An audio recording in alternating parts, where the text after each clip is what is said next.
I was on the train by myself, and we stopped in Washington, D.C. And I was, actually, you know, from that railroad station, you could see the Capitol building. I'm sure that must have been the Union Station.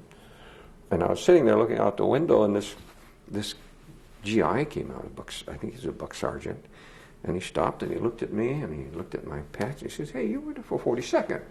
Yeah. He says, "Were you at the Lost Battalion?" And I said, "Yeah, I was there." He says, "I was in there." So he was one of the 200 men that you rescued. Yeah, you know, anyway, it's one of those things.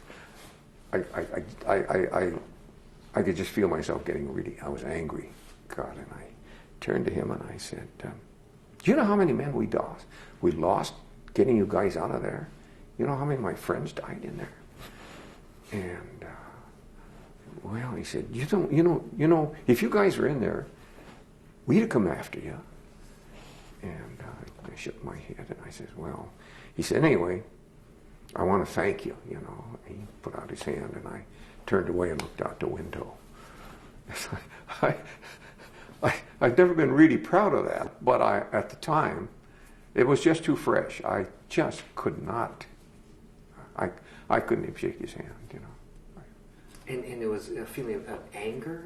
Oh yeah, I was just, you know, you get hot under the collar. And was it something he said? No, it was just the fact that here was a guy we had rescued, and you know, and he was thankful. He wanted to thank me. But what comes to mind is seeing this friend shot in the head, and the guys that we left behind on that hill, and I thought, oh, it was irrational. I know it was irrational, but at the moment there was nothing I could do. I just was if he had said one more thing, I'd have punched him, I think. I was just, it was kind of hysteria.